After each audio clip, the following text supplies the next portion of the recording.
Okay, this is group 2 of the 100% Yes coaching call, and welcome to the people who have joined me so far and the people who are continuing to join us.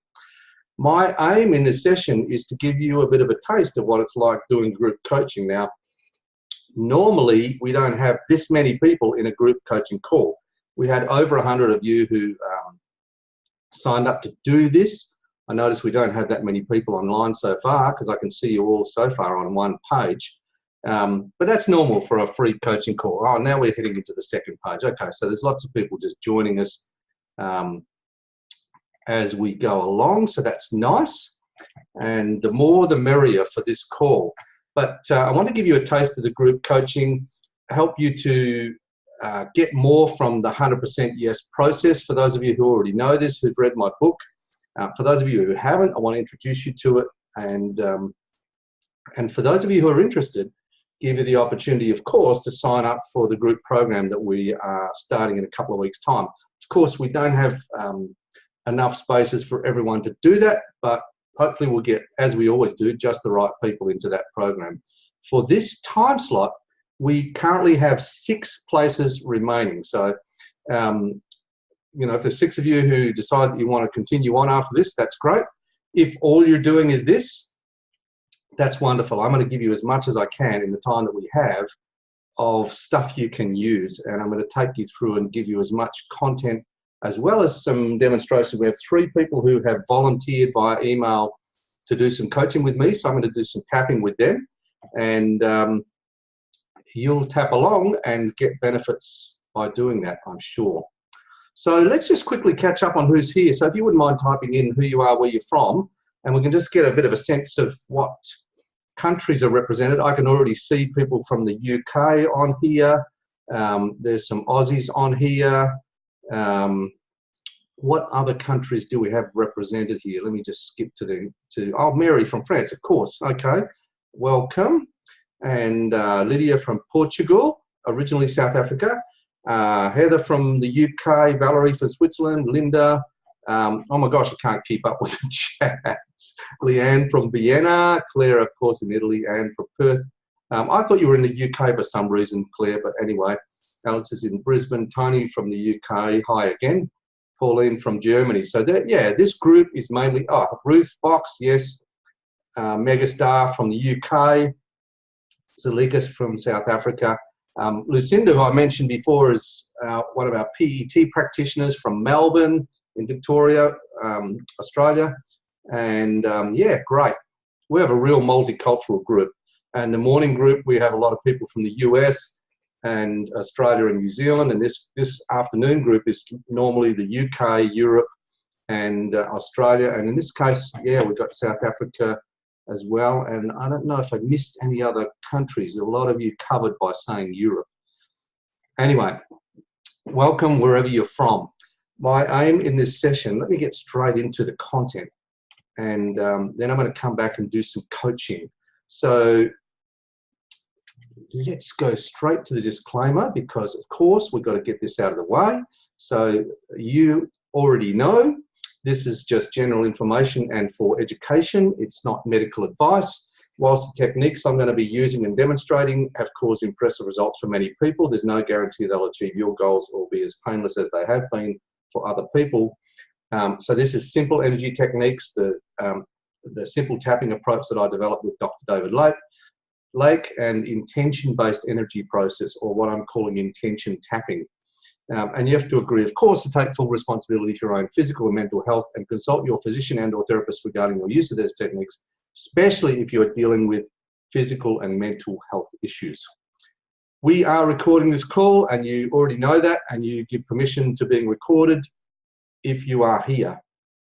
Please be respectful of other people in the group. Keep the call private and avoid background distractions. Often run these groups, and people who are new to this don't realize that, you know, we don't really respond very well when we're tapping on personal issues and we see someone walking in the background in your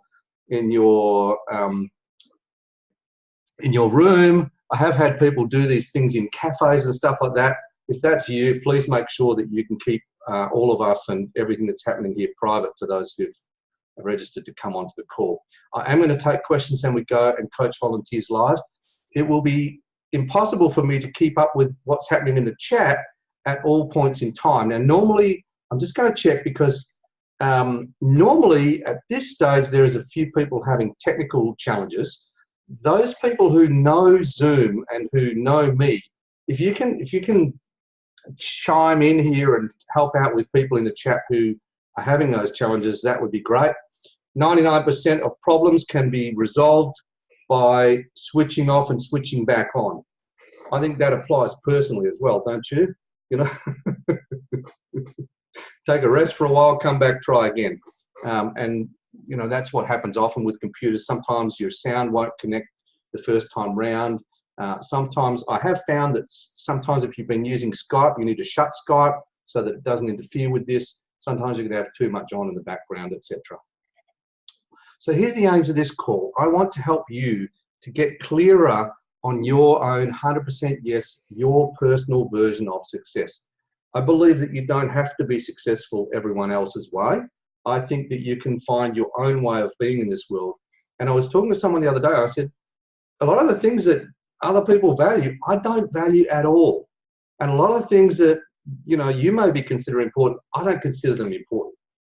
And they're not something that I'm basing my life around. And so it took me a long time and a lot of challenges to get to that point. And I want to help you to get there sooner because it's a great place to be where you can be the way you are, doing what you want in the world and release the resistance to being able to do that and being able to go for it. So my concept of 100% yes is being able to go for it 100% without being blocked. And so in order to get there, you have to shift how you feel and you have to shift what you do. And you know, a lot of people think you have to shift the way you think. Well, yeah, but only in as much as you change how you feel about what you think, because how you feel about what you think is more important than the thoughts themselves.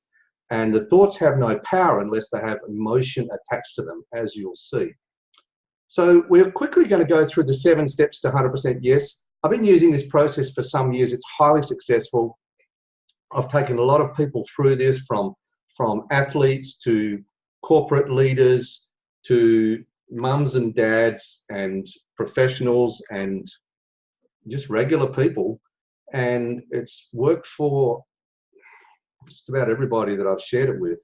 And so I want to go through that. The difference now is that I'm using this new intention tapping process. So I want to quickly overview some of the keys of how we do the tapping so that those of you who've come from an EFT background, you can get clear on how to use the simple tapping, simple energy techniques, or SET, and also the intention-based energy process, IEP. This is the first time, well, this isn't actually coming up in the program which is going to follow this, which is a 6-month coaching program, which some of you I know are already signed up for, is going to be the first time I have fully done a 100% yes process over that kind of time using the intention tapping. So I'm really excited to be able to apply that. We're using the same framework, but we're now using a very powerful technique to help us to accelerate the results. And I want to give you a sense of that today with some demonstration. So we'll then take questions and answers, we'll have some coaching with volunteers, and we'll look at what the next steps are. Of course, some of you I want to consider coming and joining me and joining the others in that program, but regardless of that, I want to give you 90 minutes of good stuff. And so if you're going to get benefit from this, I suggest you start tapping right now. So those of you who know the way we do this, you know that we actually believe in continual tapping. You can tap on any of the points. If you know EFT but you don't know SET, just start tapping without having to worry about words or problems or issues or whatever, because the tapping itself is what's going to get the results for you. And if you do nothing else but tap for 90 minutes here, you're going to get the benefits of 90 minutes of tapping in your system. And so I'll come back to that in a moment. All right, so I've been looking at, you know, what makes people successful and why do some people, you know, have happy lives and why do other people not? And I've basically been doing this my whole life since I was a teenager, and I had a life-changing experience when I was 17 that put me on this path. And I'm interested in what allows people to sustain Not the old version of success where people drop dead over the finish line, you know, or where you only get to be happy after you achieve the goal. It's where you actually have a life that and a version of success that's sustainable. So here's my son, Callum. Some of you know Callum has Down syndrome. Here he is with his, a few years ago with his gold medal from winning his race in the Disabled Swimming Association, and he's pretty proud of it, of course. So what is it that makes people successful? And those of you who know me, you know that I like to refer to this quote by Gray. He wrote an essay which he called The Common Denominator of Success. And he said people who are successful have the habit of doing the things that people who are not successful don't like to do. They don't necessarily like doing them either, but their disliking is subordinated to the strength of their purpose. What he means is that they have a reason that makes it all worthwhile. They've found a strong purpose, they've got a vision that's compelling to them, and they have clear reasons why, which are based on their values.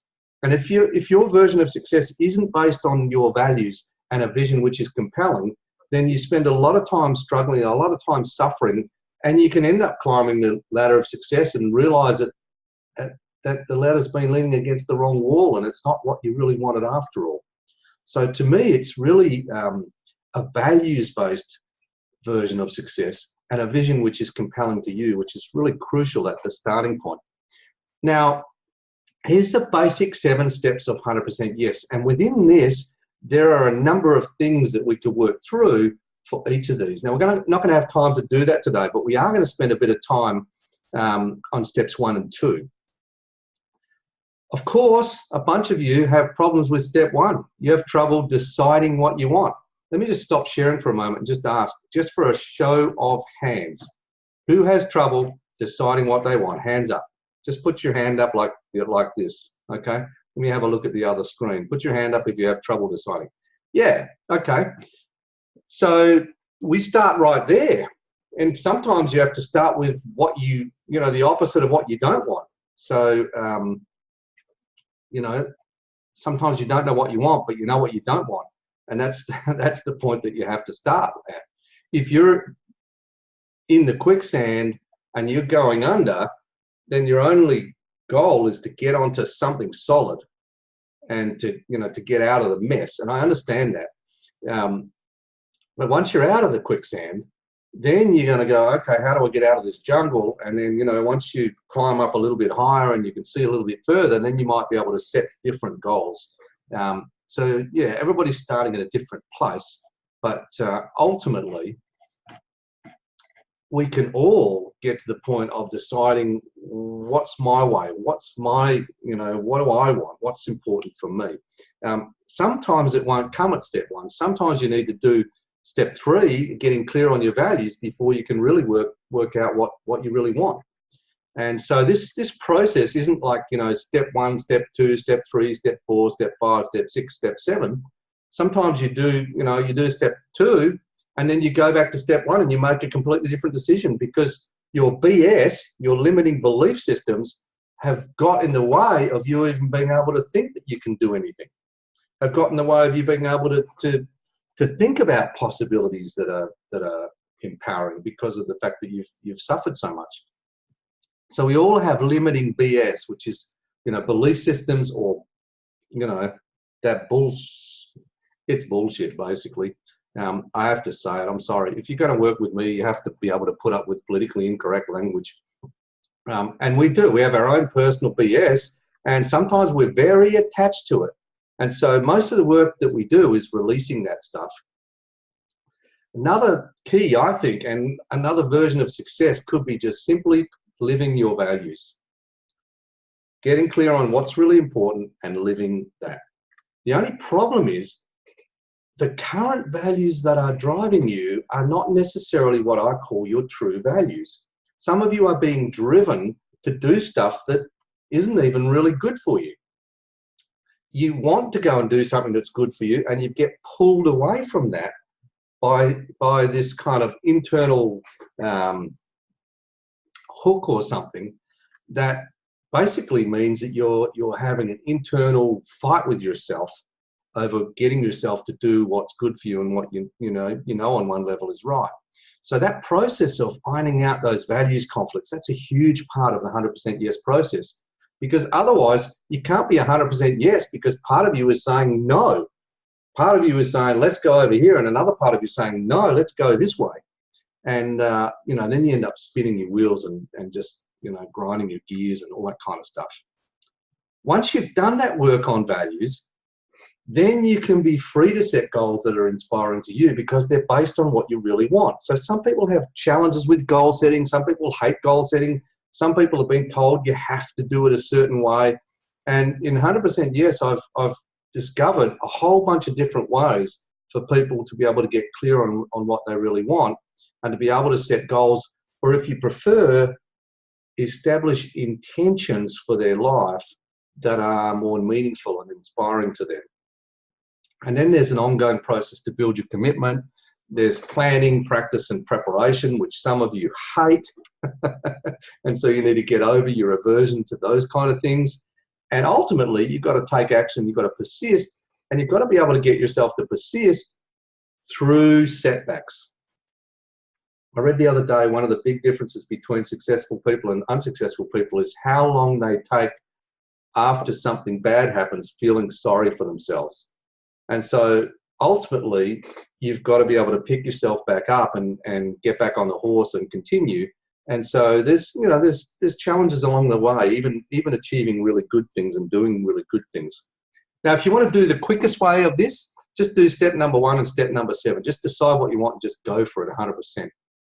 Now, here's where I stop share for a moment. Let me just ask you, just type in the chat, or if you want to, you can put your hand up and we can unmute you. And just tell me, why don't you just decide what you want and just go for it 100%?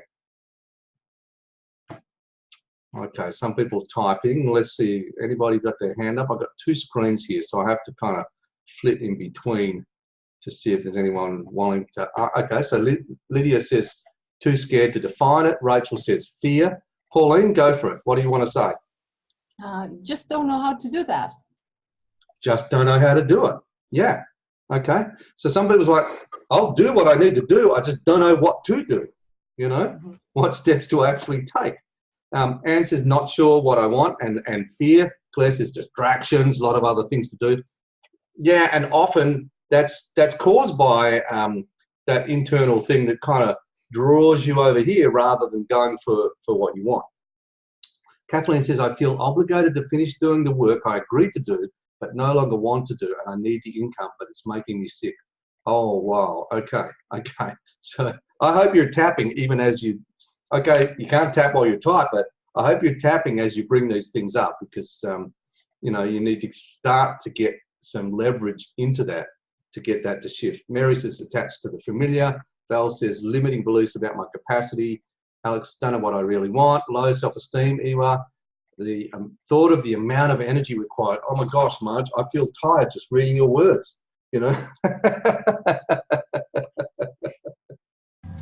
But this is actually your personal BS, right? This is actually what happened in one of the other groups. One lady I was doing the coaching with, and you can watch this recording because you'll get the recordings of both sessions, was really about how much there is to do, and you can get so much energy drained from thinking of it in that way that you can't move forward. Lucinda says, fear of not getting it right, lack of self-belief. Oh my gosh, there's too many of you. Lack of confidence, low energy. Zulika says, all of the above. Jones has been pulled too many ways. Linda, fear of failure, working less than ideal job to pay the bills, chronic fatigue. Okay, so this is it. Okay, because we have all this stuff. This for you is your personal BS, and I'm not saying it's rubbish, as in it's not true. It's true for you, and it's real, and those challenges are real for you. But think about what the biggest challenge is about those things. My personal belief is that the biggest challenge anything can cause you is how it makes you feel. If that challenge puts you into fear, or puts you into anxiety, or puts you into overwhelm, or puts you into exhaustion, or whatever it is, then you're not able to move forward. Whereas if you're able to manage those feelings, or you're able to release those hooks, and you don't have that stuff holding you back, then you can move forward. So ultimately, of course, we all want to create a vision of a wonderful life and, you know, decide to make it real. The challenge is that when you do that, you're going to end up with some blocks coming up. Now, let me just see if I can skip here. Actually, let's just go very quickly. It might be easier. You know, ultimately, you want a vision that inspires you. And here's my little family. Quite a few years ago, when we went to the US of A and went to Disney World, and I always wanted to do that. And you know, years ago, way before this, there was a guy named Walt Disney who never really had much of a childhood because he was forced to work flat out for his dad all the time. And so he had a vision to help people to have fun and to allow kids to be kids and to have happy families all enjoying going to these wonderful places that he created. And that vision still continues. There are still people doing what we did back then, and I'd go back tomorrow. So let's think about what that is for you, and then let's see if we can do a bit of tapping on that in this program. So let me just ask you some, you know, what are some things that you'd like to change? What are some things that you'd like to create in your life? What are some things that would be worthwhile? What would you like to do? What would you like to have? What would you like to be?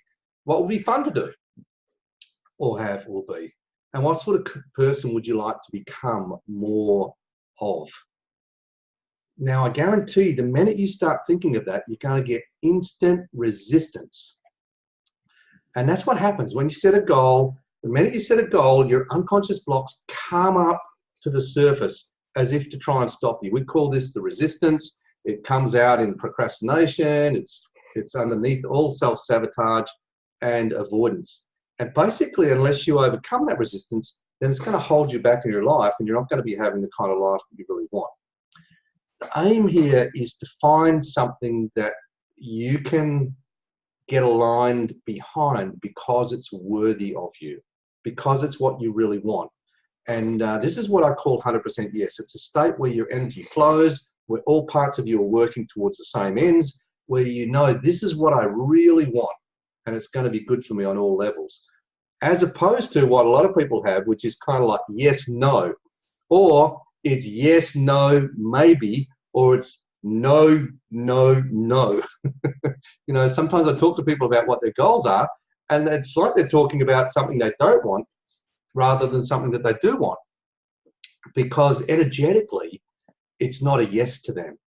It's something that they know that could be good intellectually, but emotionally, it doesn't feel good to consider moving towards it. So this resistance is caused by fear of failure, fear of success. A number of you have already brought this up.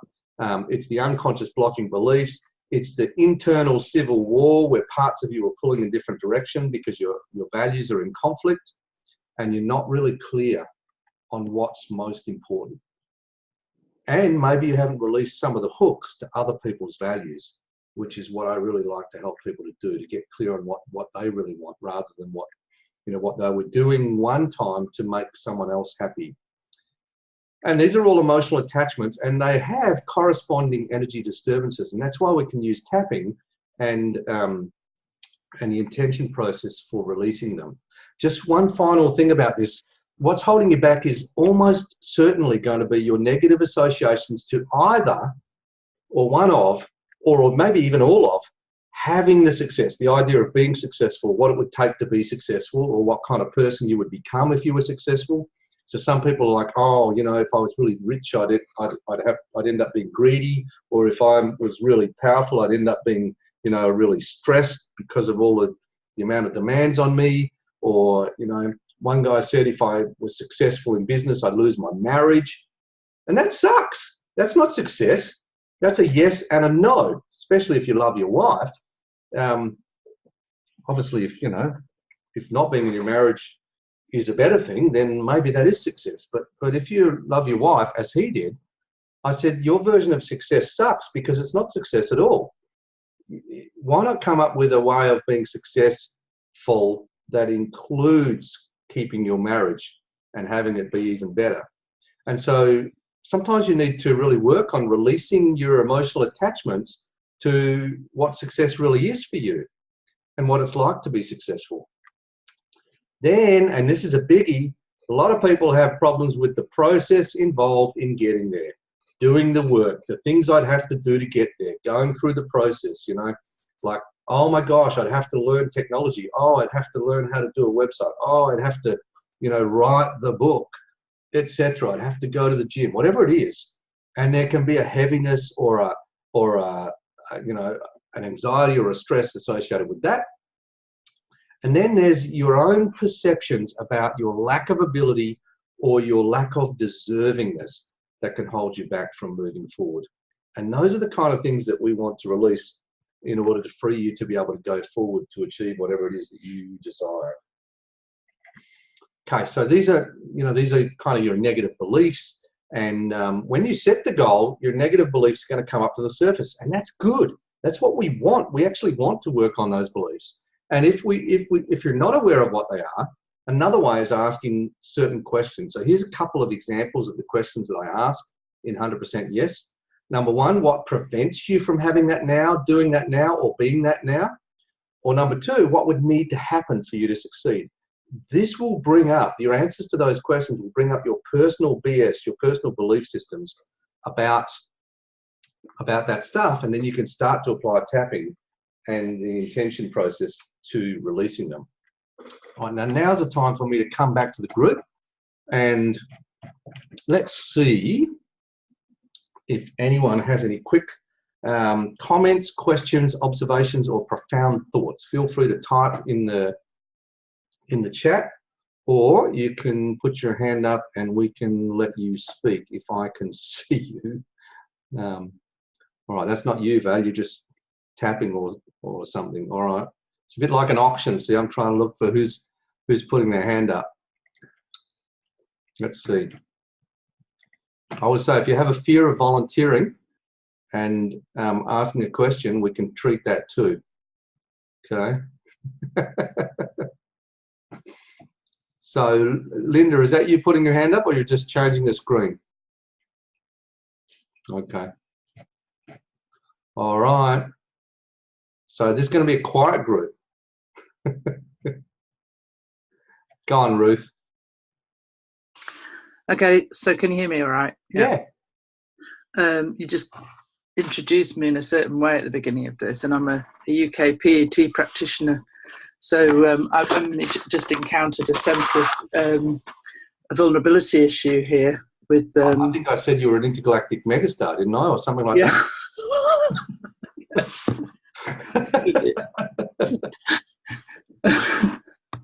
Yeah, and a teacher, you know, a practitioner of PET and a teacher of EFT and other things. And I think that can sort of also challenge you to have perhaps a little more expected of you in some way.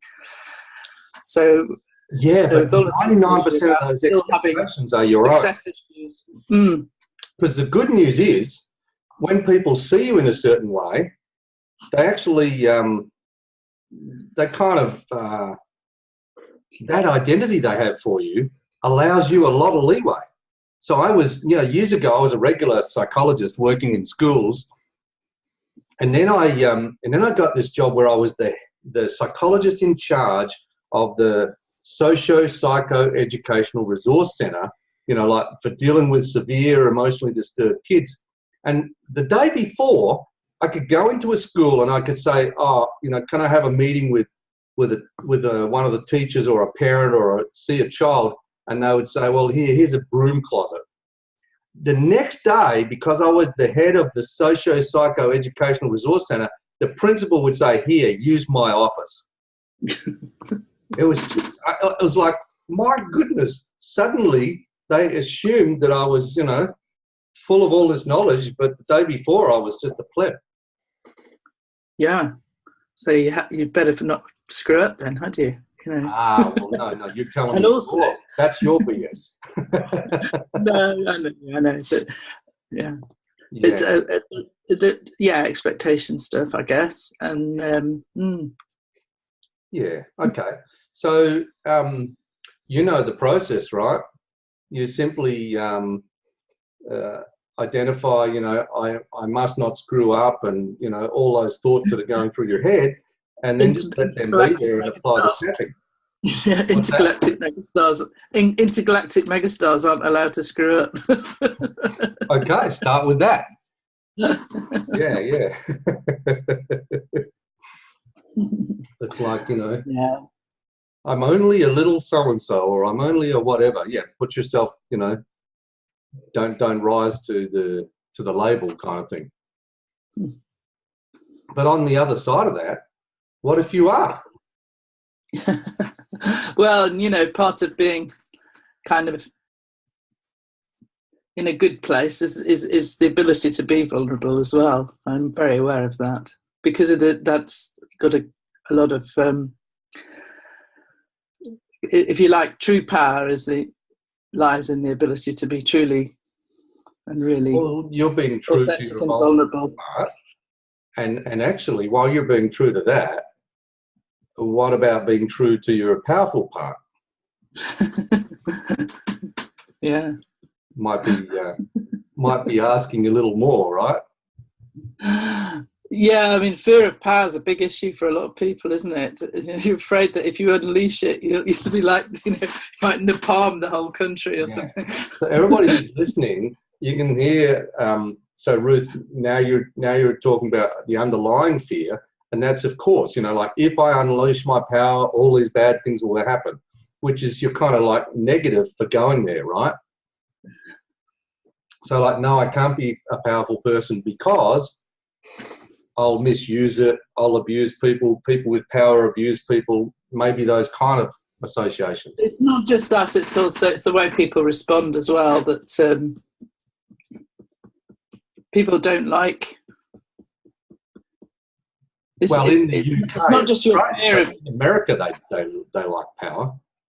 Maybe I should go to America. It's not just the fear of what happens when you shine your light, because actually people do get a reaction. Yeah. People don't like other people shining very much brighter than they are. Well, some people do and some people don't. Actually, believe it or not, some people actually, when someone else is able to do that, that empowers them to feel that they can do it too. Absolutely. I do. I know this. Yeah. And the other ones, it's like, well, that's okay, because I'm not the one for you to be around. There's somebody else who'll shine appropriately for you. I do know this. Yeah. So Taya says, without being disrespectful, what if this belief of being afraid of power is just a facade? There's something even more important. I don't know. I'm going to ask you a little bit more about that, Taya, because you're officially a volunteer. So I'm going to come to you in a moment. Just for everyone who's watching, though, you'll notice Ruth and I are just talking, and as we're talking, she's just tapping, and I'm tapping too. So this is what we do in SET. In EFT, you do rounds of tapping and you focus in on issues. We do tapping even when we're just talking. And you'll notice a couple of times when we were talking, she did actually already sigh, and she already started to move, and there was already a little bit of movement going in there. And as she kept on tapping and talking, she was able to contact some of the other sides to some of this without us even having to focus in. Now, we can focus in, and we're not going to at the moment, Ruth, but no, it's okay. Yeah, I know you're okay with that. But we can, and I'm going to show you some ways that we work more specifically. But you can get a lot of benefit just tapping, and then just thinking through the issues, or just talking through the issues, and then just noticing what comes up and what happens when you do that. And it's quite powerful on its own to do that. So thank you, Ruth. That's okay. I was just being helpful, filling in the gaps. You are. Yes. And you're also an intergalactic megastar. So Alex says, how long does it take on average to release a belief? Well, how long is a piece of string? The answer to that is it really depends on how many aspects are connected in. So some beliefs have multiple things that have contributed towards them, and they've been built up over many years, and so they have lots of hooks. Others are really just resting on one strong foundation. Someone can develop a belief from a single incident that happened to them, And that can hold up a belief for years. And when they go back and revisit that incident and release the emotional attachments of it, the whole belief can go away. And I've seen that happen in a single session multiple times. But you can have two people with what seems to be the same belief, and this person only has one big thing as a foundation, and this person has it connected in with a whole lot of other beliefs and a whole lot of other traumatic experiences and a whole lot of other aspects. So this is the challenge with this, is that people have their own internal emotional logic, which is very different to what you might think. Okay, so let me just get you to unmute, Taya. Okay, can you hear me? Right. And just for the sake of bringing everybody up to speed, I know that you know the tapping and you also know the way that we do set, but I just want to quickly just use you as a guinea pig, if that's okay, just to demonstrate the simple tapping. So if you can just, tap along with me, and if everybody does this. And so the first point the points in set are the same points that are used in EFT. And so it's the start of the eyebrow, it's the side of the eye, it's under the eye, it's under the nose, it's under the lip, it's under the collarbone close into the center, it's under the arm, about middle of the bra band for ladies, or level with the nipple on the side of the body for men. Always have to talk about this man who said, I don't have a nipple on the side of my body. And I said to him, well, just trace around from the one that you have and tap in at 90 degrees there. And those points, as well as this one on the top of the head, are what's used by most EFTers. Now, we use all of those points, but we also use the finger points, which were used in the long version of the original version of EFT. So the side of the thumb, the side of the index finger, the side of the middle finger, the side of the ring finger, yes, we tap on that, and the side of the little finger and the bottom of the hand. And we can also use the wrist points like this. And there's also a point on the back of the hand as well that you can use. You can look up this on our website if you're unsure about those points. But even just, using 3 or 4 or 5 of what I just showed you in any order, you can get results.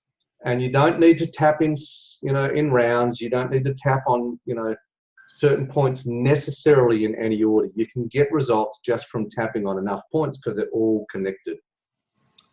What I want to do, though, is to show you how to use what I call intention tapping, or intention-based energy process. So I might actually get you to tell me what the issues you want to work on, Taya, and then we'll see what we can do with that.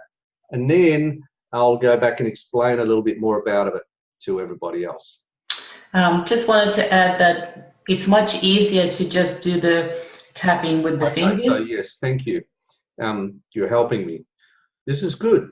So you also use the thumb to tap on the side of each finger. And once you get used to doing this, just let the thumb tap down on the side of each finger. The thumb is the tapper. Some people start doing this. Just let the thumb tap. And you can do one side or both. And this is non-fatiguing. It's also very discreet. I could be tapping here, and because you can't see my hands, you wouldn't know I was doing it. I could be sitting in the boardroom about to do my presentation to the board, and I could be tapping on those points under the table, or I could be gently rubbing on the points, and that will be actually stimulating the energy system as we go. So now, while we're talking, I assume you're tapping, right? Which you are. I am. Is anyone else?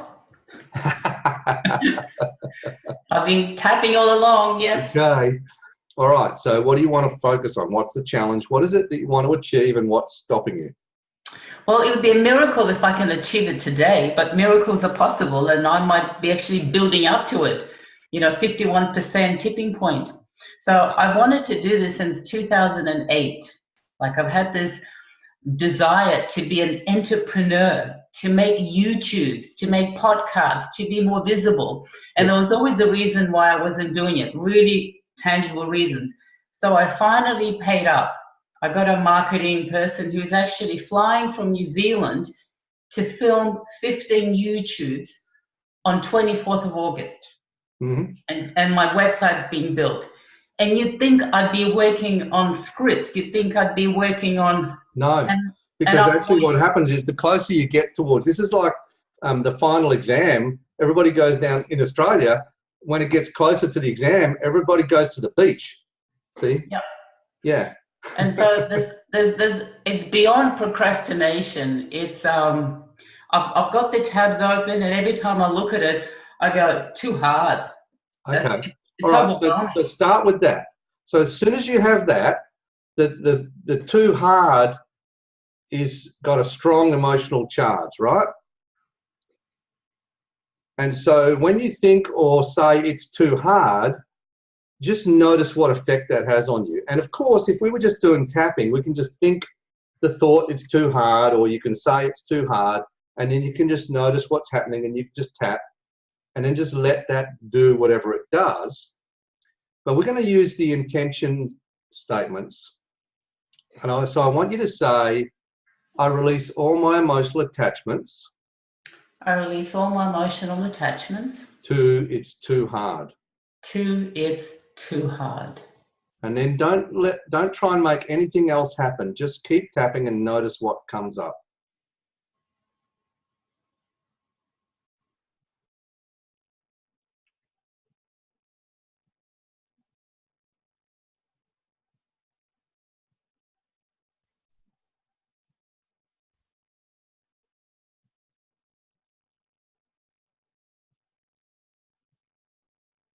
Could be a thought, could be a feeling, could be a sensation, could be an image, whatever. And often something comes up and people think, oh no, that's not relevant, so they just don't say it. There's just a lot of energy, which I feel you can't always put words to that. It's because it's such pure adrenaline. Okay, that's what I'm feeling. So we've gone from the thought now to the feeling, right? Okay, but you can just notice where that is or what it's actually doing. And then if you can, describe that to me. Well, at first I kind of wanted to throw up when I said it. Yep. Now it's just this intense warmth. Yes. But I still feel the adrenaline. Yep. And I don't know where it's coming from. It's just okay. that. Don't need to worry about that. All we need to do is to get the energy to move rather than being stuck, okay? Mm. So just say this. Just say, I restore the right energy flow. I restore the right energy flow. To this adrenaline. To this adrenaline. And then don't try and make it do anything. Just notice what it does. Whoops, we've just ended up. That must be... You look different, Steve. What's that? Yes. I'm looking at someone else. Because we have someone who's not muted. If you are unmuted, could you make sure that you are muted? Otherwise, you're going to come up on our screen. So when I have it on speaker view, I don't know who that was, but I can't find anybody who's... Anyway, so please continue. What are you noticing? Still not you.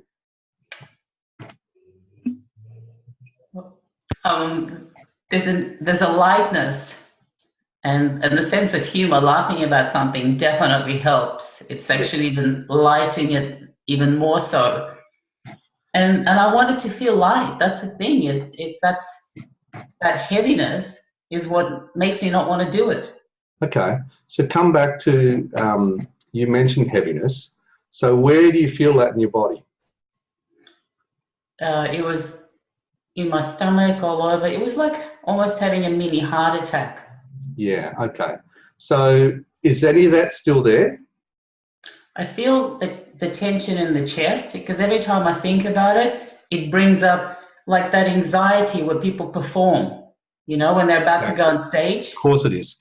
Okay, so this is typical. Of course, the minute you think about it, instead of having a yes or a this will be great or an, you know, excitement, you have a heart attack, right? Or it feels like it. And that's because you have a contraction in your body, which happens there. And of course, that can be hardwired in your nervous system. You know, you you could do something when you're a kid, you get humiliated in front of the class, and so you experience that as a rejection and a hurt, and now your mind sees something that looks like you're going to be in the same situation. It's trying to save you from that. So it gives you a little dose of what you had before to say, hey, if you go here, you're going to get this. And so you stop and you turn away, of course. Okay. But that's a false program based on a previous reality that's still running in your system. Okay. So think about doing these videos, or doing like the script, right? Because doing the script isn't the videos themselves, but it still triggers that kind of perfectionism or whatever it is. Well, the web designer sensed my panic and she said, forget about doing the script. Just give me bullet points, I'll get it out of you, which actually makes it worse. Yes. Not having a teleprompter, I'm actually freaking out even more. Yes. Okay. It's like, how many days do we have to shoot 15 videos? Like, how many hours are you going to be editing? So I'm just going to make something up here, and because what I'm seeing you doing is actually you're going forward in your mind to the situation, and you are failing in that situation, and you're suffering those failures as if they're happening. Yeah. Yeah. Okay. So this is like a projection that you're making. So just say this. Just say, and you keep tapping, and just say, I release all my emotional attachments. I release all my emotional attachments. To the fantasy. To the fantasy. Of stuffing up the videos. Of stuffing up the videos. And then just let that do whatever it does. And just notice what comes up. It's great to accept the worst possible outcome. What's that? It's great to accept the worst possible outcome. Yeah. My wife actually said the best thing that this intention tapping did for her was it allowed her to look at the worst case scenario, which she'd never been able to do before. And when you really do that, you can go, okay, if that's the worst that happens, I won't die. But we don't look at it because we get scared before we even enter the room. You know, it's like we start running the movie and then we duck behind the chair. We can't look at it, you know, and that's the fear that it holds. But okay, if you look at that, what feeling do you have? Lots of feelings. Like what? One of them is disappointment. Yeah. Which is, I want to avoid feeling disappointed. Okay. So just say I release all my emotional attachments. I release all my emotional attachment. To disappointment. To disappointment.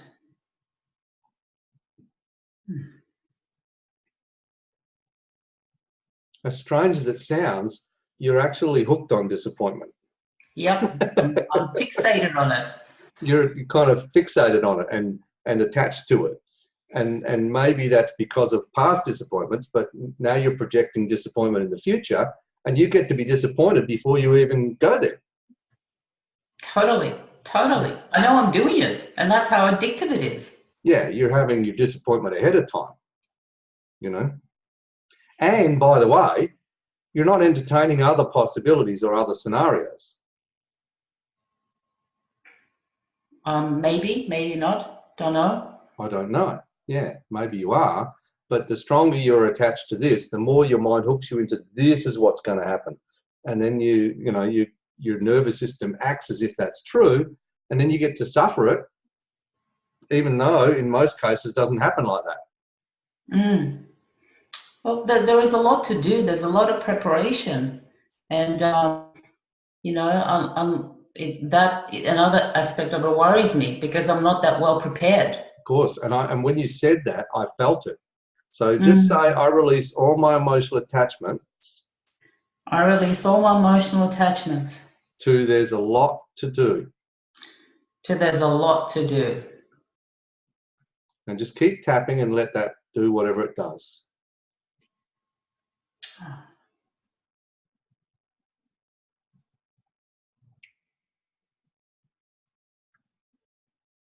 There is a lot to do, though. Yeah, of course. But of all the things that you have to do, there's only a few of them that are really important. And there's a lot of them that your mind is making important as if they're all equal, see? I don't know the ones that are the most important. I think all of them are important. I know. That's your problem. Everything is important. Everything is important. That's right. Yes. Yes. And, you know, when you're working with coaches and you pay them good money, they tell you things that are going to work and things that will not work. Yes. So just try this one. Just say, I release all my emotional attachments. I release all my emotional attachments To the fantasy. To the fantasy. Of how brilliantly I should be doing this. Of how brilliantly I should be doing this. Had to think about that one. Yeah. See, we don't just get attached to images of failure. We can also get attached to ideas of how it should be. Yes. And that can be just as debilitating. Actually, I'm really attached to that one. Of course. To the perfection of it. Yeah, totally. Yes. So just say, I release all my emotional attachments. I release all my emotional attachments. To the fantasy. To the fantasy. Of the mega video series. The mega video series. Where every move is a picture of grace. That's the way it has to be, where every move is a picture of grace and every word is perfectly chosen. Every word is perfectly scripted and chosen. And every look on my face is perfect. And every look on my face is perfect.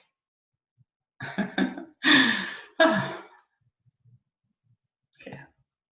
Be good to get that one to 0. Yeah. But even as you contact it and apply this, you start to get a little bit of freedom. Yes. Yes. So what's happening in your body now? That tightness in the chest is kind of relaxed. So I feel my diaphragm is lower. I don't feel the adrenaline spiking or coursing through my body. Mm-hmm.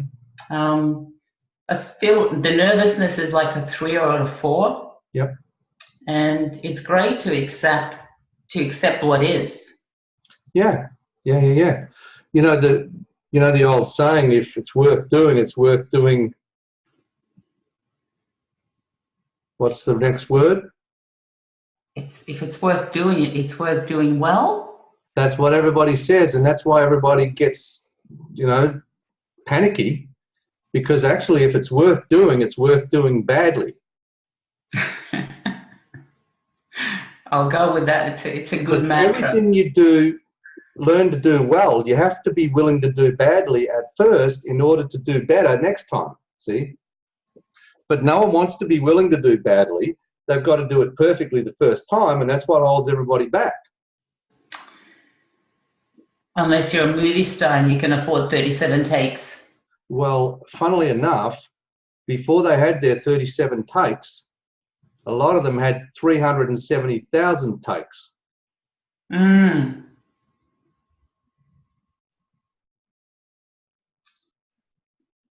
Yeah. It's a big project. Yeah. And ultimately, if you're going to be good, you should at least allow yourself 37 takes.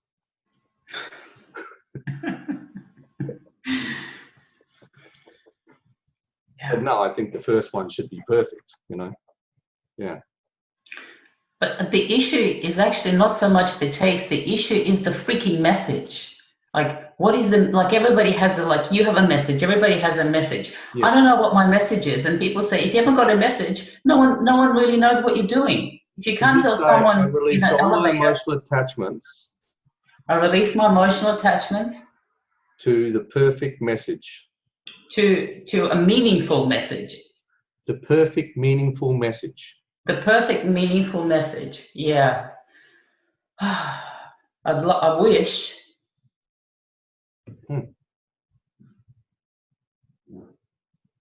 I wish I could just wing it. Yeah, I know. Me too.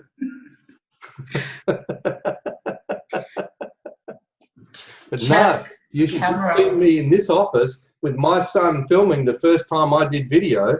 You would have seen something.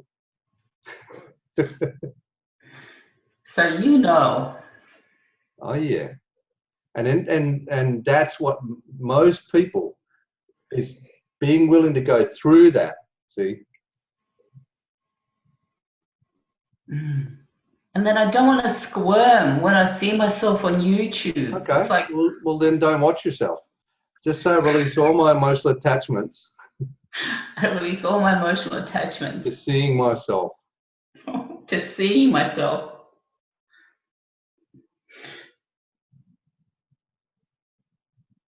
Yeah. Or reading the comments, the nasty, horrible comments. Just say release all my emotional attachments I release all my emotional attachments to the fantasy to the fantasy of all the nasty, horrible comments. of the fantasy of all the horrible, nasty comments.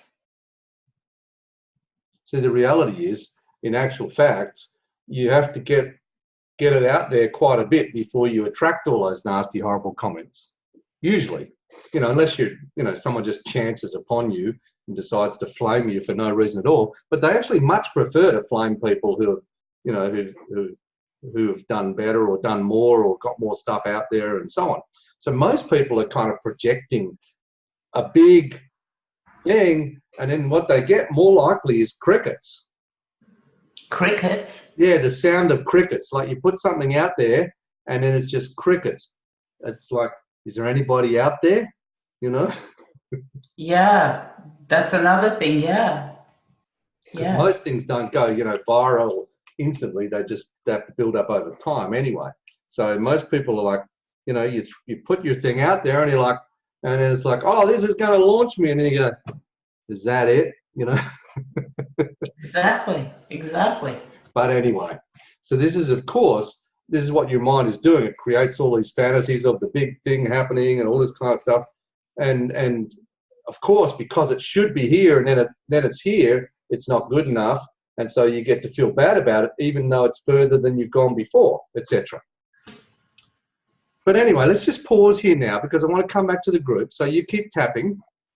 Will do. Thank you. No worries. And what I want to do is just to share with you, those of you who are brand new to this process, what I'm doing with these statements. So let me just see which we want to go to. 25. Let's see if we can do that. 25. Come on. You're supposed to go straight where I want you to go. Here we go. Okay, so this is what I'm calling intention-based energy process, and we're using specific, definite intentions which act as commands to your subconscious or unconscious mind. You can use these statements with or without tapping to release emotional attachments to negative thoughts, beliefs, people, things, whatever it is that's upsetting you, and restore your energy back to flow, which brings you into a place of clarity and calm. And it also allows you to reconnect with your inner resources and access your energy and power. This really came from a realization I had when I was reading Byron Katie's wonderful book, Loving What Is. And she says a thought is harmless unless we believe it. It's not our thoughts, it's the attachment to our thoughts that causes the suffering. So to me, it's the emotional attachments. And I discovered that you can use your intention with or without tapping to release those emotional attachments. And then when you are emotionally attached to something, when something's hooking you, there's a disturbance in energy flow. And lo and behold, you can use your intention to restore the energy to flow. And you can do this by simply forming the intention. I release all my emotional attachments to X, whatever it is that's upsetting you, whatever the problem is, and I restore the right energy flow to Y, which is whatever area in the body is disturbed. And ultimately, what you want to do is you want to target this process to all of the emotional attachments and the energy flow disturbances which are being caused by the past stuff where you've been hurt, little t and big T traumas. Obviously, if you're dealing with big T traumas, you're better off doing it with someone else. And the future fantasies and projections. So Taya has actually got a whole bunch of things that she's projecting in the future, and she's suffering them as if they're happening now. So we were doing a little bit of releasing of some of those future fantasies and projections, not just the negative ones, also the so-called positive ones of how wonderful it should be compared to what it may be. And when you do this, you start to get more energy, you start to become a little more available, you start to become more present in your life. Now, let's just come back and see if anyone has any questions, comments, observations, or reactions to this so far. So I've been using this process now for about 2.5 years, and it's been working really well for most people that I've shared it with. So does anyone have a comment or a question about this? You can put your, oh, Tim does. Come on, Tim. I'll just unmute. I just did. Oh, didn't know that. Okay. Hi, Steve. Good to see you and hear you. Good to see you too. It was, you're using the same question. I release all my emotional attachment too. And obviously you're going on with that, and the person gets to a great point of release. Would you then go on to say, I restore and I restore? Not necessarily, because there might be more to release. So it's just whatever comes next. So just like when with tapping, you work through different aspects, you do that with this process. But what actually happens here is that you are allowing the unconscious mind to move through aspects.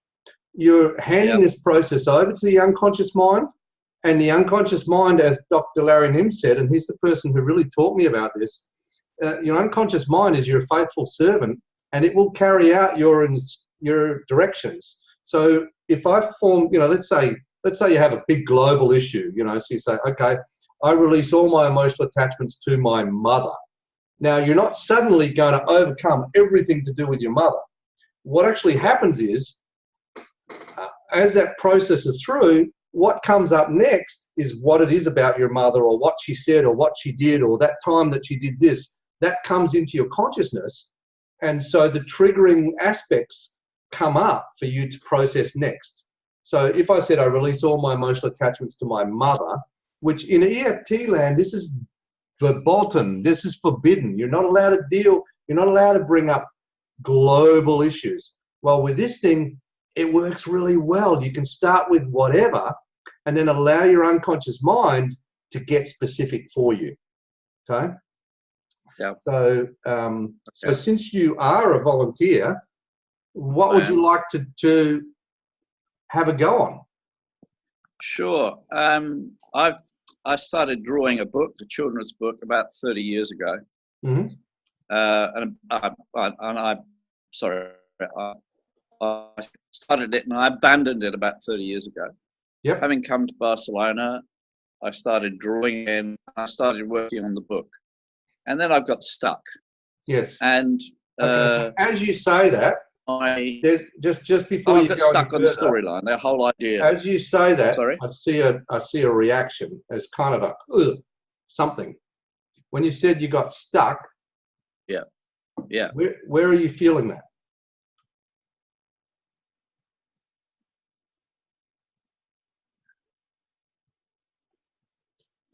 I'm feeling it in my head and I'm feeling it in my stomach. Okay. And they're both connected. Okay. So just say, I restore the right energy flow to my head. I restore the right energy flow to my head. I restore the right energy flow. And just once, you don't need to say it 5 times to your unconscious. Okay. Your unconscious will take it the first time, and just let it do whatever it does.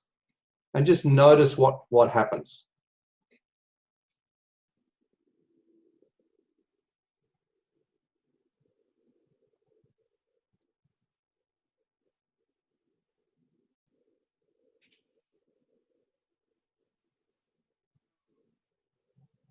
Okay. Well, that's interesting. What I experienced there was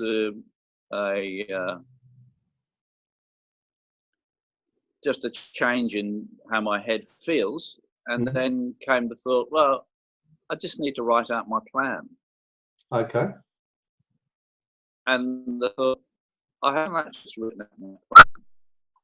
I keep on going back to, I've got this idea for the drawing, as I was cycling along, and I was in the metro and I got this idea for a drawing, and and then by the time I get back and I go in my studio, I do the drawing, and it's just another idea, and all these drawings, and you just kind of just a random set of drawings that aren't necessarily connected. There's so many ideas come up and float around, and that would make a great song, and I try and write a song, and then and it's just gone into Okay. it's diffused. So this is, and so there we are. so the thought comes up, I need to make a plan. That's the next aspect. Yeah. So now if you think about planning, what happens? Oh, the energy goes, and I feel that in my stomach of, oh God, I've got to, and Exactly. So planning. And I feel so stupid. I feel really stupid because a number of times I sit with people and say, what's the plan? What's the first step? And Of course. Great for doing it for other people. Oh, this Crap is normally we're teaching, the old, we teach what we need to learn kind of thing. I've thought many times in my life, I need to take the advice I give to others, So just say this, just say, I release all my emotional attachments. I release all my emotional attachments to planning. And then just let it do what it does. Don't try and make anything happen. Just let it percolate through in its own way and just notice what happens.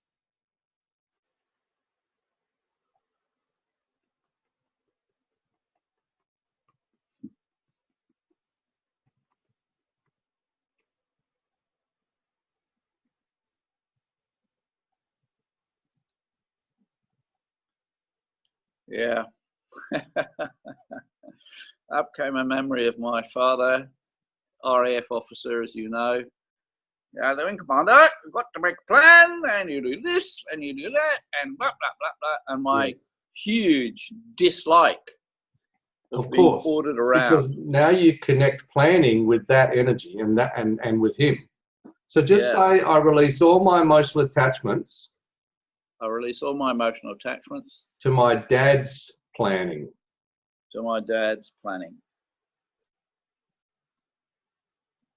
And just keep tapping. So for those who are observing, I could have had him say, I release all my emotional attachments to this memory, or I release all my emotional attachments to what Dad said. But we're just focusing on the planning aspect at the moment and Dad's version of that. And just let it percolate and just notice what comes next.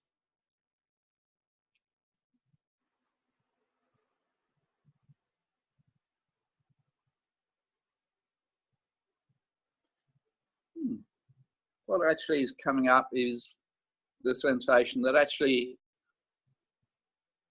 when I do write a plan and then I prioritize it, I actually enjoy doing it. And I really love, at the end of the day, getting out the plan and crossing the stuff out and making a new one for tomorrow. I really do like it. Which is, kind of find it surprising because there is this resistance.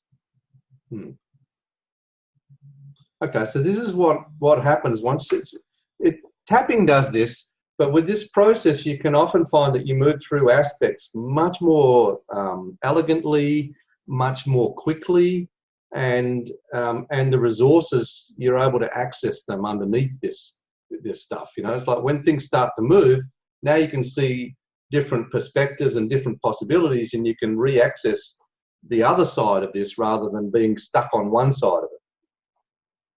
Yeah, what's come up now is how much I just don't like working on my own. I'll go and polish the kettle, all the procrastination activities that one can do. I must just send a WhatsApp to this person and I must fix that appointment.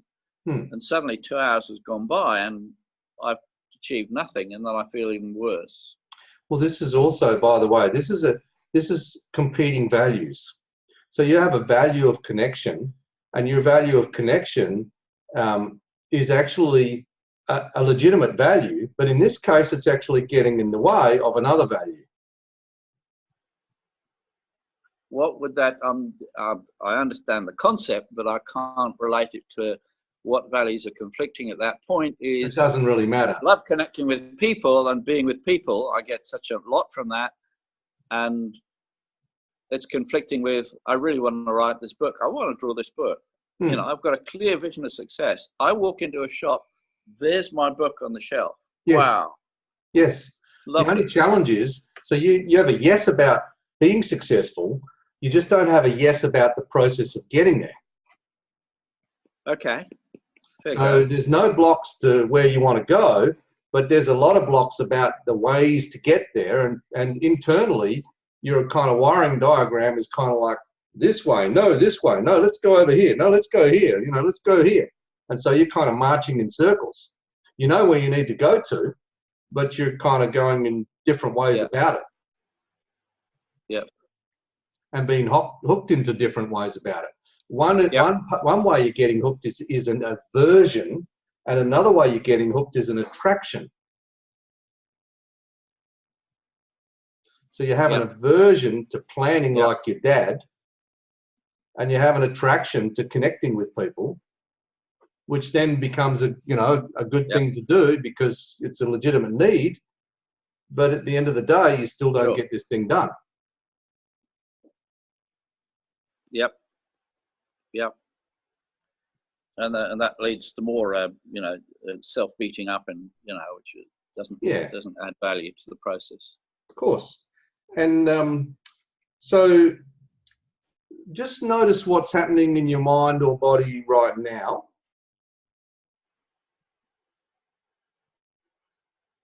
I have a bit of a headache.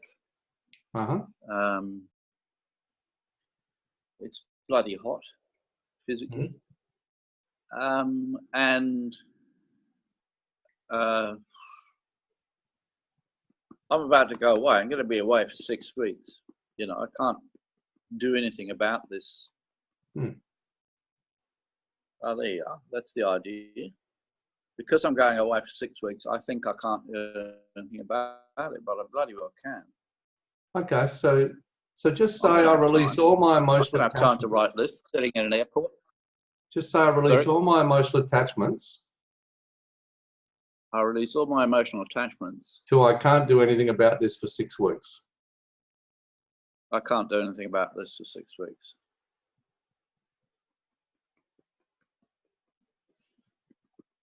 I feel a rush of pleasure. It's a real warmth, a really good warm feeling. I can do this in this next week. Yeah, it's a long time. I'm going to be in a lot of planes. I'm going to be in a lot of different places. Well, I'll have time to do it. And what a fun thing to do.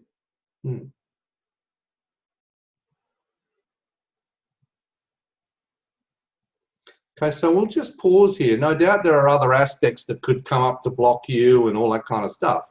But you can just apply the same thing to them as they come up. And I've only shown you 2 sentences. A number of other ways I've discovered of doing this, and some other stuff you could do. But just with those 2 sentences, I've been able to help a lot of people to go a long way. Okay. So you're going to be, I predict, pleasantly surprised if you just start using it. And for now, without trying to be clever, I say use it like buckshot. Like buckshot just shoots everything. Just apply it to every single thought, every single blocking feeling or belief or whatever. Anytime you notice a disturbance in the force, just notice where it's disturbed and just say, I restore the right energy flow to this body area. And then if you have a negative thought or a belief or a blocking thing, just say, I release all my emotional attachments to this thought, this belief, whatever it is.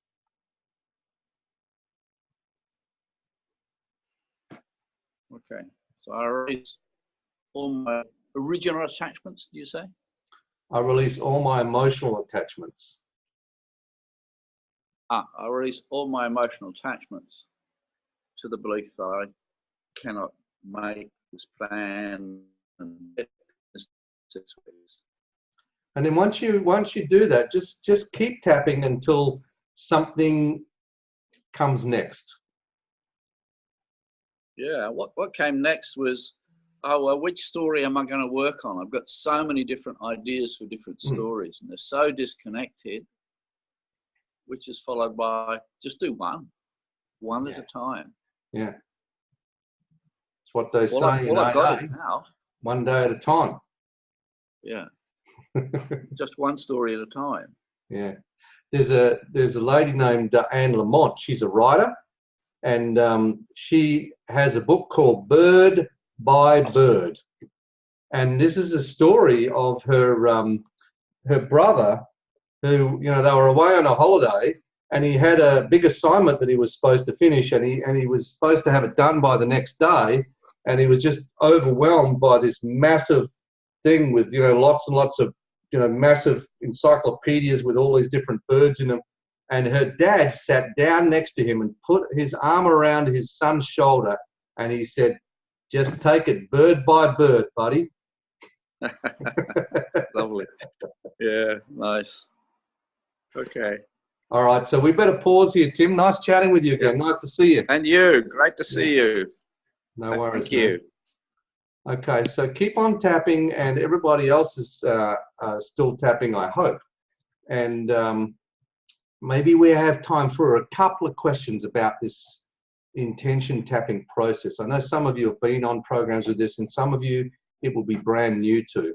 So feel free to type in the chat if you want to. Ruth says, "I release all my emotional attachments to all the well-meaning advice from good people over the years," says the rebel.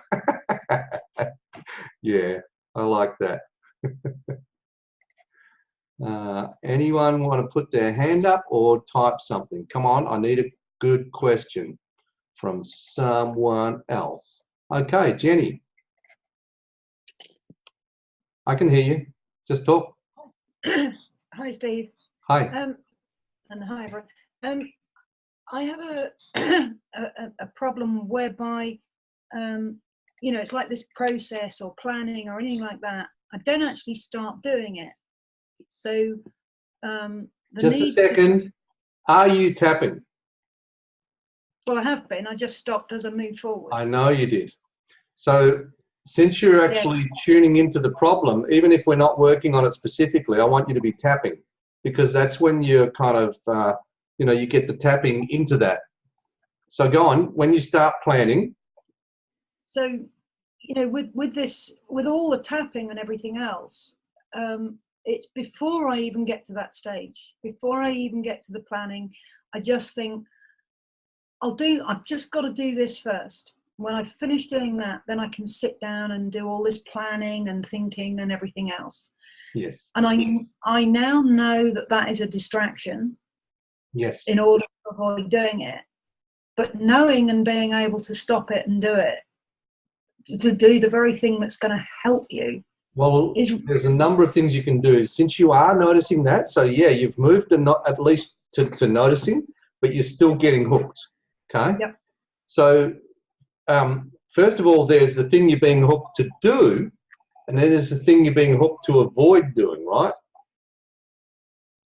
So, but you can just focus on whatever you're aware of. So you can say, you know, I release all my emotional attachments to doing this, whatever it is that you're being hooked to do instead. Okay? And then just see what happens and see where it goes. Okay? It's being able to catch it in the moment, as opposed to, I'll tap on that when I've just done it. Yes. Yes, of course. And so quite often we're already hooked, and then we're trying to regain our composure after being hooked. You know, I always say, for example, you know, that's a problem with positive thinking, is you have to think about it. And, you know, nobody goes, you know, someone runs in the back of your car, you don't go, what a great opportunity. You know, I'm going to get into the gap between stimulus and response and all this. You're like, no, you're already hooked. You're already reacting, and now you have to contain your reactions. So this is where we find ourselves most of the time, okay? Most of the time we're just being driven rather than doing the driving. Most of the time we're hooked and reacting rather than choosing our responses and all that kind of stuff. And even knowing that, we're still emotionally hooked, okay? And so then we've got to try and override our emotions or push through our feelings, and that can be hard. Okay, so number one, add the tapping to those times, and number two, give this little intention statements a whirl and see what happens. Okay, so thank you. Thanks. Thank you for being willing to speak up. That's great. Do we have someone else? Okay, Leanne. You're Hello, on, Steve. Leanne. Steve, I have a question. Do you find that you have to do quite a bit of pre-framing with people who haven't had a lot of experience in doing this work Zero. to have the mindfulness? Zero. Okay. So intention statements are zero. For tapping, a little bit, depending on the person. Okay, but because we're doing, it's nowhere near the resistance you would get doing EFT, where you have to get people to say they love and accept themselves, or they deeply and completely accept themselves. Because we're just simply saying, doing the tapping, it's a lot easier. Mm-hmm. Yeah, but the intention statements, I can use that with people without even any pre-framing at all. I just say this and see what happens. And you don't find that people kind of get a bit confused by the whole concept of releasing emotional attachment? I mean, no, because it's not their conscious mind I'm interested in. This is for the unconscious. Okay, Mm-hmm. The unconscious is going to do this for them. So okay. I might point out, like, okay, you're hooked by this, right? Yeah. And so now, say I release all my emotional attachments to this, and then just notice what happens. Okay. That's all the pre-framing that's really needed. Mm-hmm. Yeah. Yeah, I like to simplify things, Yeah. Everybody else this is why we don't get enough credence. We should say you have to, travel to China, and you got to go and meet a master, and then you got to climb a mountain, and it'd be we'd get a lot more credence if we did that. But actually, you don't have to do all that. Mm-hmm. Yeah, thank you. Yeah, no worries. Okay. I like your laugh, Lydia. Okay, let's see if we've got anybody on this page with one more question. Can't see anyone here. Let me skip back. Oh, yes, Alex, thank you. Now, I'm not able to unmute you, Alex. Can you? Yeah, good. Okay. Right. Can you hear me? Yep. Okay. Where are you? Up in the UK? No. Brisbane. Brisbane. Oh, okay. Sunny Brisbane. Sunny Brisbane. I wish it was sunny right here right now, but anyway. I just wanted to know what the difference. When do you use the second statement? I restore. When you have when you feel something in your body. Okay. So the first one's more like a energy flow to wherever there's a disturbance in the force in your body. Right. Okay. Yeah. So okay. If you have a constriction in your chest, you say, "I'll restore the right energy flow to my chest." If you have a feeling in your stomach, you say, "I'll restore the right energy flow to my stomach." Now, sometimes when you use this second statement, you might not get much movement because, in fact, you need to release some of the emotional attachments which are causing the disturbance before you can get the energy to go back to flow. Okay. So if there's a lot of hooks, you might say, "I'll restore the right energy flow to my stomach," and nothing much happens because you need to release some of those hooks. Now, if you don't know what they are, you can just keep tapping and just keep noticing what happens in the stomach. Okay? All right. But if you generally, what's hooking you. Yep. You're getting triggered by this or that person or the way, or this possibility or whatever. Yeah. So you can say, "I release all my emotional attachments to this," and then notice what happens. And then go back to that stomach feeling after you've released some of those, and then just see what happens. But sometimes you say it the first time, it just goes, "Ah." It's wonderful. Right. Yeah. Okay. Thank you. No worries. Cheers. Okay. Thank you, Lydia. I like what she says. "I've heard you before. This is the first time I've seen you live, and you're a bunch of fun. Thank God. Thank you. God bless." No worries. Thank you. That's what I like to be. Because change doesn't have to be hard and painful and all that kind of stuff. Frank Farrelly, who taught us provocative therapy, said the tragic mask does not cover everything. The tragic mask and the comic mask is human experiencing. And it's not ignoring the tragedy, but it's not ignoring the comedy either. And man, oh man, does the world need comedy right now. By the way, laughter is the one thing that no dictator and no bureaucracy can actually stand.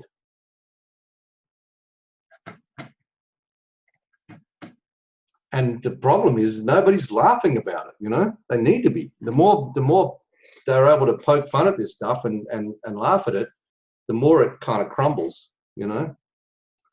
But laughter is an internal lightness, and you need to be able to bring that out in yourself. So this is what we do in our trainings in the PET, Provocative Energy Techniques trainings. So let me just share the screen. We only have a couple of minutes, really. I just want to leave you one thing, and that's this 4-step process that you can take away. So this is just a simple process for using the intention based energy process or the intention tapping. Set an intention or establish a goal, anything that you want to do or have or be. You know, I will, you know, write my book by December 2019, or I will, you know, whatever. And then notice, is it 100% yes, or are there objections and resistance? And so notice the objections and use the intention statements to release some of those attachments. So you think about your intention, you know, I'm going to do this, and then you notice the blocking thought comes up, you're not good enough. So now you say, I release all my emotional attachments to I'm not good enough. And then just keep tapping and notice what happens. And then generally, you'll go from that to noticing where it is in your body. Could be the other way around, doesn't really matter. And so you notice wherever there's a disturbance in your body, and you say, I restore the right energy flow to this body area. And you keep doing that through all the different objections and all the different disturbances that you have, and then either you will be ready to go for it, or you'll be able to go back to your intention and check in with it again and notice there's a bit more work to do, or you might end up resetting your intention, because sometimes when you do this, you realize that what you decided you wanted to do was not what you really wanted to do. So now you reset your intention for something which is more your 100% yes, whereas before it was just something that you thought you wanted. So this is it's a great clarifying thing that you can find. And this simple process, I've used this with lots of people to get lots of great results. I'm sure you'll be very, very pleasantly surprised if you take this away and use it. Now I'm going to move on because we are going to be out of time. And by the way, I'm going to stay back. Once we finish the recording, I'll stop the recording, and anybody who wants to hang around for a while and ask me some questions about this process or about the programs that I have coming up and that kind of stuff, I'll hang around for you after we finish. So where to from here? Would love to see you potentially, some of you, obviously we don't have places for all of you to, come into one of our programs. So I do have a 100% yes group coaching program coming up. It starts, the first session is in 2 weeks' time, and it goes for 6 months. And we're every 2 or 3 weeks, we get together in a group of up to 15 people. In group 2, which is the afternoon group, we already have 8 of those places taken. I've decided 14 is going to be the max, even though I originally said 15. 14 is a really good number for me in that group. And apart from that, if you look online, you'll also find that I have programs for practitioners. There's a practitioner supervision program coming up for those of you who like to work flexibly and have fun when you work, and also use your heart and work intuitively and all that kind of stuff. You'll find that on our events page online. Also have a bunch of live workshops coming up. And this intention-based energy process, I'm putting together a certification program that will probably be advertised next year. I just want to flag that now because that will be coming up. And I have workshops coming up. So the pictures you see are from some workshops in Italy. Be back in Italy in October.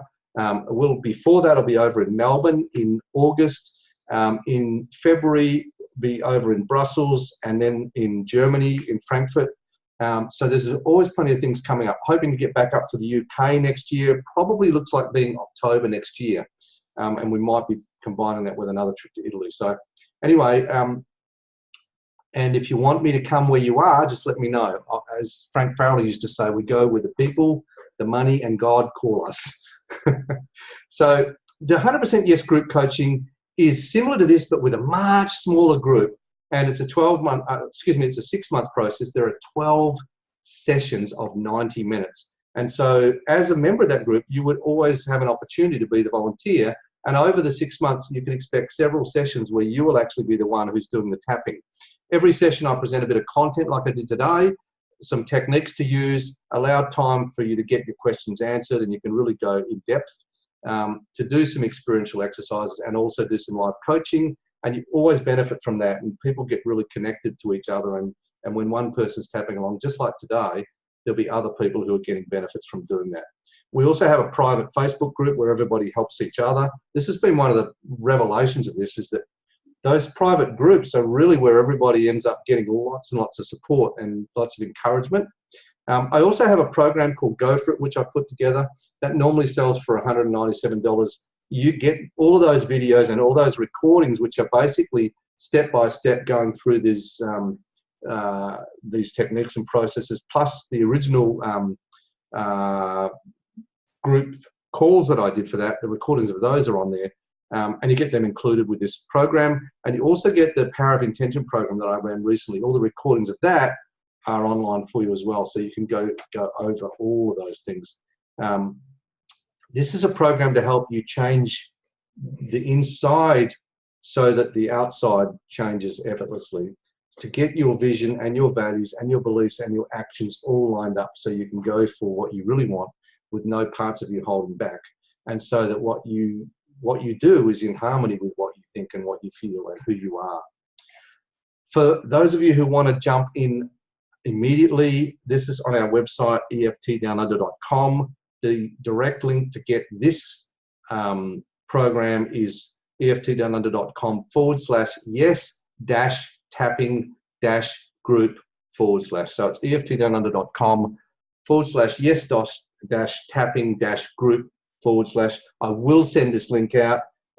Obviously, it's first in, first served, and the program is actually, I think it's cheap as chips. Like at the moment, it's like 500 Aussie dollars, and if you work that out in pounds, I think it's certainly less than 300 based on pounds. I don't know. I know the pound has been suffering, but our dollar's not doing particularly wonderfully either. And in US dollars, I think it's probably about 350 or something like that US dollars.